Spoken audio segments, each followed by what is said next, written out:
খালেদা জিয়ার জানাজায় বিভিন্ন ওলামায়ে কেরামগণ কাঁধে লাশ কফিন বহন করেছেন। প্রশ্ন হচ্ছে, আলেমরা এই মহিলাকে এত ভালোবাসার কারণ, জানাজার নামাজে কি সূরা ফাতিহা পড়া বাধ্যতামূলক? আমরা কি এতদিন ভুল নামাজ পড়েছি?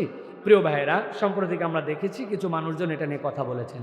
একটা কথা আপনাকে সবসময় মাথায় রাখতে হবে প্রিয় ভাইয়েরা, ইসলামের যে বিধিবিধানগুলি আমাদের সামনে, ফিকহি বিধিবিধানগুলো আমাদের সামনে আসছে, শরআন ইসলাম আমাদের কাছে সব কিছু আমাদেরকে জানিয়েছে। কিন্তু আমাদের যারা মুস্তাহিদ ছিলেন, আল্লাহ রসুল সাল্লাল্লাহু আলাইহি ওয়াসাল্লাম তাদেরকে ইস্তেহাদের একটা স্তর বলে গিয়েছেন। নবীজি বলছেন যে বিষয়ে সুস্পষ্ট কোরআন সুন্নাহর পক্ষ থেকে দলিল আছে সেগুলো তো দলিল, এর বাইরেও কিছু বিষয় আছে, একই বিষয়ে দুই ধরনের আমল, তিন ধরনের আমল নবী করিম সাল্লাল্লাহু আলাইহি ওয়াসাল্লাম থেকে সাহাবীর দ্বারা প্রমাণিত আছে। নবী করিম সাল্লাল্লাহু আলাইহি ওয়াসাল্লাম রফুল ইয়াদাইন করেছেন, আবার করেন নাই। নবী করিম সাল্লাল্লাহু আলাইহি ওয়াসাল্লাম থেকে ঈদের তাকবীর ভিন্ন ভিন্ন এটার বর্ণনা এসেছে। এখন আপনি যদি বলেন এইটাই ঠিক বাকিটা বাদ, তার মানে আল্লাহর নবীর কোনো সুন্নতকে আপনি অস্বীকার করলেন। আর ইস্তেহাদের ক্ষেত্রে নবী করিম সাল্লাল্লাহু আলাইহি ওয়াসাল্লাম বলছেন তোমরা ইস্তেহাদ করো, সঠিক করলে 2 সওয়াব, ভুল হলেও আল্লাহ 1টা সওয়াব দিবে। তুমি যদি সঠিক সওয়াব ইস্তেহাদ করে, সে কোন যুগ? খয়রুল উমুরি করনি সুম্মাল্লাযীনা ইয়ালুনহুম সুম্মাল্লাযীনা ইয়ালুনহুম, সালফে সালেহিনের যুগ পর্যন্ত শেষ। এখন ইসলামিক থটে আমাদের ফিকহ অনেকগুলি আছে। স্কুল অফ ফিকের মধ্যে আছে আমাদের হানাফি, শাফেঈ, মালিকি, হাম্বলি, তারা প্রত্যেকেই কোরআন সুন্নাহ স্টাডি করে নবী করিম সাল্লাল্লাহু আলাইহি ওয়াসাল্লামের হাদিসের আলোকে বর্ণনা দিয়েছেন। যারা ফিকুল আহনাফ অনুসরণ করেন তারা বলছেন জানাজার নামাজ যেটা, এটাকে সালাত নয় বরং তারা এটাকে দোয়া বলেন, দোয়া হিসেবে কাউন্ট করেন। যেহেতু জানাজার নামাজ দোয়া, সেই হিসেবে তারা প্রথম তাকবীরের পরে বলছেন সানা, এরপরে বলছেন দরুদ, এরপরে বলছেন দোয়া। এই সানার ক্ষেত্রে আপনি ভিন্ন কিছু পড়তে পারেন, দরুদের ক্ষেত্রে ভিন্ন কিছু পড়তে পারেন, এরপরে ময়িতের জন্য দোয়া করবেন, আপনার নামাজ হয়ে যাবে। এটার ক্ষেত্রে তাদের দলিল আদিল্লাহ সব কিছু প্রমাণিত সত্য। আবার অন্য যারা ফিকহ অনুসরণকারী তারা আবার অনেকে বলছেন নবী করিম সাল্লাল্লাহু আলাইহি ওয়াসাল্লাম সালাতের ক্ষেত্রে ফাতিহাকে বলছেন বাধ্যতামূলক, তাহলে ফিকুল আহনাফ অনুযায়ী জানাজার নামাজকে দোয়া কাউন্ট করছেন। আর তারা বলছেন সালাতের ক্ষেত্রে তারা সূরা ফাতিহা বলছেন, তাহলে তাদের ফিকহ অনুযায়ী সেটাও হক, সেটা তারা পালন করবেন। কিন্তু কেউ একজন হানাফি ফিকহ, আপনি তাকে বলতেছেন না তোমার নামাজে হয়নি, তোমার নামাজি বলে এটা বাতিল। এইটা সমাজের এক শ্রেণীর ফিতনাবাজ, ফিতনা ছড়ানোর জন্য সমাজের মধ্যে এটা বলে। এখান থেকে আমাদেরকে বেঁচে থাকতে হবে প্রিয় ভাইরা। ইসলামের উদারতাটাকে আপনাকে উদারতার মধ্যে নিতে হবে। আপনি এমন একটা খাটাস মার্কা কথা বলে ফেলবেন, আপনি মনে করবেন আমিই একমাত্র দলিল, বাকি দলিল আমার কোনো কিছু নাই। আবার আপনি আপনার পক্ষের দিক থেকে বিপক্ষে অনেক সময় যাবেন না, আপনি আপনার নিজের মতো করে মতামত দিবেন। অধিকাংশ যারা আমাদের সালফে সালেহিন, যারা মুস্তাহিদ, তারা বলছেন এই যে বুকের মধ্যে অনেকে হাত বাঁধে, এটার হাত বাঁধার ক্ষেত্রে হাদিসকে জয়ীফ বলছেন, অনেকে বলছেন এটা কারাহা। কিন্তু উনার এটা পছন্দ হয়েছে, ওইটাকেই দলিল বানাইছেন, বাকিগুলাকে বাদ দিয়ে দিচ্ছেন। কেন রে ভাই? সুতরাং সমাজের মধ্যে ফিতনা ছড়ানোর কথা বলেন না। এমনি সমাজ শততা বিভক্ত, আপনি নতুন করে একটা ফুস করে মাসলা ছাড়লেন, ছেড়ে দিয়ে আপনি বাকিগুলাকে অস্বীকার করলেন, আপনার তো তাহলে সমাজের মধ্যে ফিতনাবাজ পরিচিত হলেন। সুতরাং আমাদের দরকার ওলামায়ে কেরাম যে কথা বলছেন সেই কথার উপরে মানুষকে সালিম বুঝ দেওয়া, মানুষকে বিভক্ত না করা। বুঝতে পারছেন প্রিয় ভাইরা?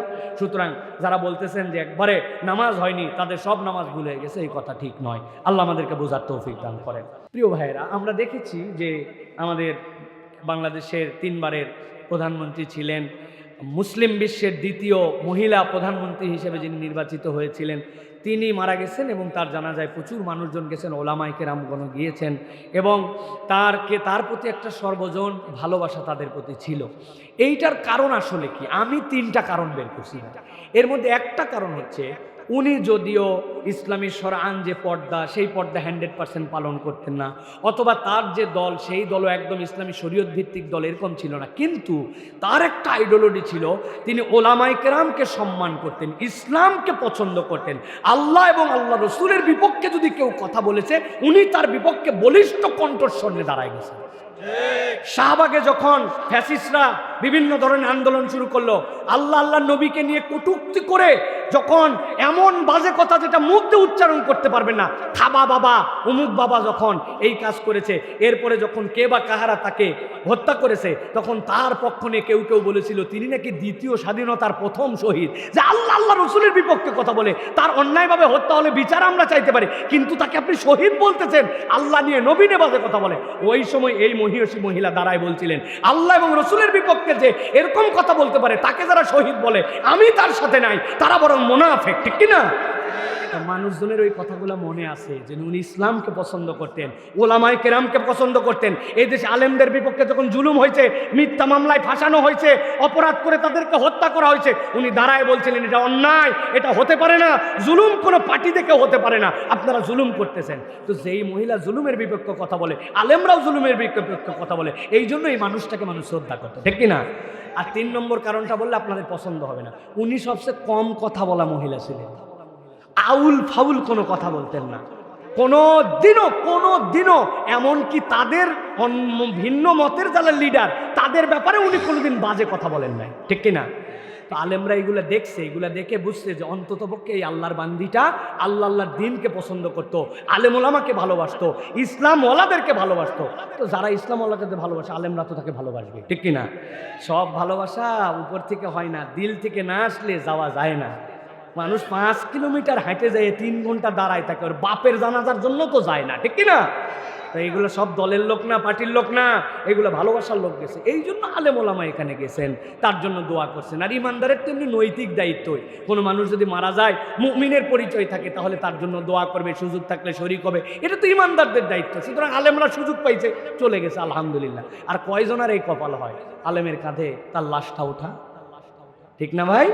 আল্লাহ যেন তাকে মাফ করে দেন, বলেন আল্লাহুম্মা আমিন। আল্লাহ যেন আমাদেরকেও মাফ করে দেন, আমাদের ভুলভ্রান্তিগুলো যেন আল্লাহ মাফ করে দেন, আল্লাহুম্মা আমিন। আল্লাহুম্মা রব্বানা যালামনা আনফুসানা ইল্লাম তাগফির লানা ওয়া